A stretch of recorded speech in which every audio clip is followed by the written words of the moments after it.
Welcome to Modern Entrepreneur. Today we have Kyle Elliott, who is the career coach behind caffeinatedkyle.com. He is also an official member of an invite-only Forbes Coaches Council and has been featured on Forbes, The Muse, Fast Company, and many other publications. His goal is simple: to help people find jobs they love. This helps take many forms: his career and life coaching, cover letters, interview prep, and a lot more. Thank you so much for being on our podcast today. Yes, thank you so much for having me. Yeah, so we are here to talk more about your experience building a business than helping people get jobs, because our viewers are entrepreneurs who are starting business of their own, like yourself. So tell me about how long you've been doing what you're doing and the experience you've had kind of like getting to where you're at today. Yeah, so I did career coaching on the side as a side hustle for about 3.5 years.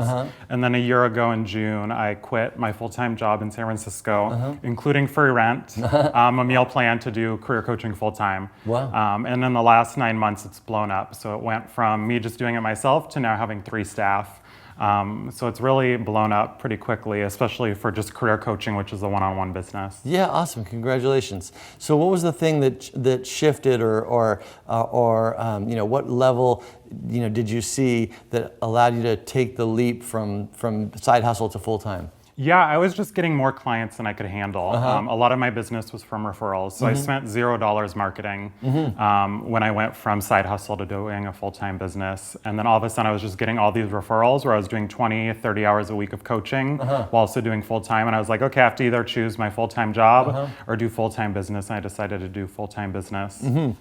And then it sounded like you, once you decided to go full time, it blew up even faster. Is that right? Yeah, it blew up even faster. What caused that? A lot of it was LinkedIn. So I'm big on LinkedIn, and every time I posted something on LinkedIn, I just had more people showing up and saying they wanted services. And then once I just put a few dollars into marketing, it would just come back even more. And every time I just ratcheted up a little more, it just blew up even more. You make it sound easy. So So tell me about your LinkedIn experience. You get on there and you just hang out, and I don't even know. I don't use LinkedIn. So tell me about it. Yeah, so I like breaking rules. So a lot of people who are LinkedIn experts say, okay, post on LinkedIn twice a week, 3 times a week. I post like 15 times a day. Oh my gosh. So I treat it like Twitter and just post all the time. So if I have random thoughts, I put them on there. Okay, hold on, stop. And again, I'm not a LinkedIn expert at all. I don't go on there. But it just seems to me that the posting situation on LinkedIn is more like a blog post.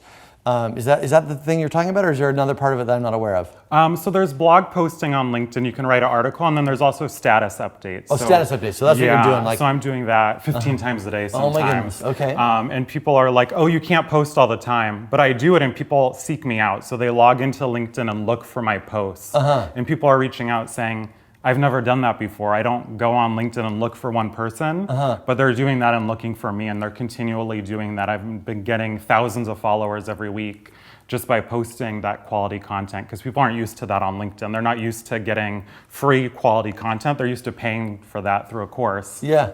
So what are you posting? I'm just posting tips about careers. I'm also posting about life. I'm posting about Starbucks. So I think people appreciate me just giving out this free advice and then being authentic and real and sharing tips that are different than what they're used to. So I share, hey, when you go to an interview, bring a cup of coffee, so then if you get nervous or you don't know what to say, spill it on yourself and run out. So I just post stuff like that. Okay. And people aren't used to that advice, so I think they appreciate that. It's usually like, okay, if you go to an interview, you need to wear a tie, you need to do all this. And I like breaking down those rules and being like, how about we try something different? And I give advice that people aren't used to, and I think that's really resulted in some amazing results. And there's been some pushback here or there, usually from an older crowd, but a lot of people have really enjoyed that. It's something different they haven't seen before, and people like something that's different and unique. Sure, and it's also, they're resonating with you. I mean, this is clearly a personality play, right? It's you being authentic and kind of putting yourself out there, and people just going like, that's the guy I want to learn something about. So do you talk to people about how to be more authentic in their communication in terms of interviews? Instead of going in there and being like, okay, I need to be professional, whatever that means, just being authentic and answering questions authentically, because they're going to figure out who you are. It may be your first day on the job, it may be 90 days in, a year in, but they're going to figure out who you are. Now, you then sounds like pretty quickly made a leap from guy who was hustling to guy who was full-timing to now guy who's employing 3 people. Tell me about how you decided to take on, because I know personally that having that kind of overhead, being responsible for somebody's paycheck, makes things a lot different, right? You feel responsible and sort of burdened and almost scared in a certain way. Like it's not just your rent you've got to deal with now; it's like somebody else's. So that's a big leap to go from 0 to 1, and then from 1 to 2 and 2 to 3. What gave you the confidence to make that investment? Yeah, the money was definitely coming in, so that helped. So I was able to secure my own rent in the Bay Area and all of that. And then also with my staff, I let them know, and I was transparent from the beginning, okay, I plan to hire you, and then I want to be able to cover your salary plus some. So I let them know from the beginning that was one of their measurable targets. I had very clear targets saying, okay, here's how much you're making, and you have to be able to make that back plus some. So one of my staff actually started her own agency recently, helping people like me, and she's going to help more people and entrepreneurs really make their own money back. So I don't remember her exact tagline, but it's virtual assistants who help people cover their own salary plus some. So that's what I told each of my staff that I brought on, and they've taken that under and said, okay, I'm going to do that. If I'm going to write an article and spend 2 hours on it and you pay me 2 hours, Kyle, I have to bring back 10 clients or whatever it is. And they've really enjoyed it, and they've found it fun to not just be doing admin tasks, but do sales and marketing and bring in new business and help clients. So you're creating kind of an entrepreneurial experience for your employees. Sounds like. Yeah, it's really fun being able to mentor and coach them and help them grow, and not just give them tasks that are tasks. Okay, you're going to do my calendar. It's so much more. It's really helping them grow as business leaders. Wow, interesting. Okay, cool. So if you could go back to maybe when you just first started thinking about this side hustle, and give yourself a piece of advice that would have, like I said, you make it sound so simple, but if you could have made it even simpler, what would that piece of advice be? I think I would have hired staff sooner. Oh, yeah? I definitely waited to hire staff, or with my website, for example, me and one of my assistants tried creating the website ourselves, and we're like, oh, we can do that. It's not that hard. They have a plug and play or a cookie cutter, and I was like, after spending several hours on it, and then her spending like 40 hours on it, we got it, and we were like, this is not good.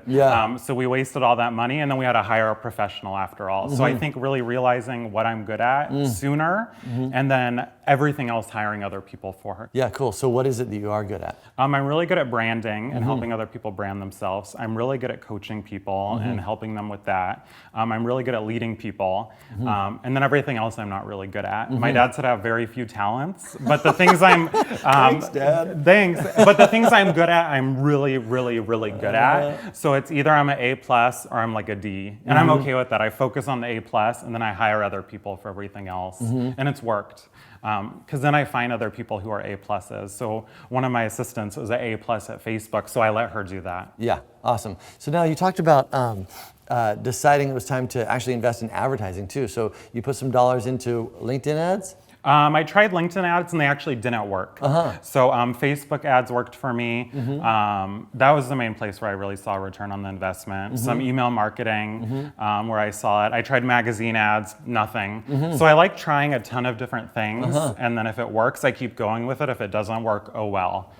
So it's hard at first when you spend like $2,000 on magazine ads and you're just starting out. You're like, that's a lot of money. But over time, I've learned to just try things. And it can't hurt. I don't want to regret it later and be like, oh, I wish I would have tried something. You seem to be a natural. So what is your kind of like cutting edge right now? What are you learning about? What is the next hill you need to climb? I'm trying to make passive income. So right now, a lot of it is me having to coach people one-on-one or do workshops to make money. So I just created a small little course. I want to create more courses or do some group coaching, something where I can make more money and not have to just be coaching one-on-one. I think a lot of business owners want to do that. They don't want to always be working, but they want the business to be working for them. So that's kind of my next goal. And I'm trying to figure out how to do that exactly. Yeah, and so you think that like an online course is going to do that for you?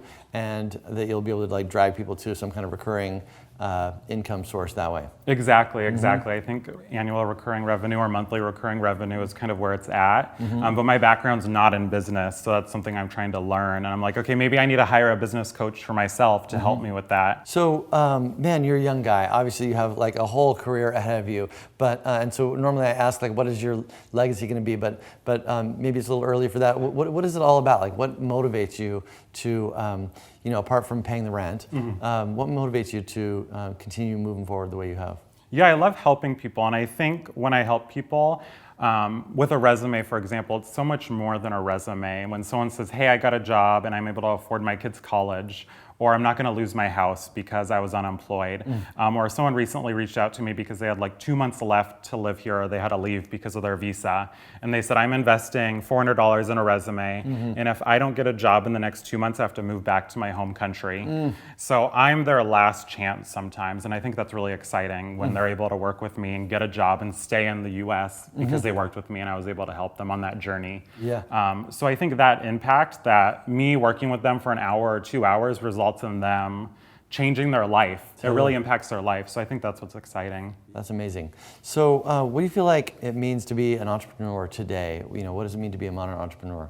Yeah, I think it's really just taking control of your own life and then being able to use your power and your experience to help other people. I think that's what it really is all about. Any business has to do with people at the end of the day and helping them. Awesome. Hey, Kyle, this has been so great. Thank you so much for joining us. Would you sign our wall? Yes, absolutely. Thank you for having me. That was so good.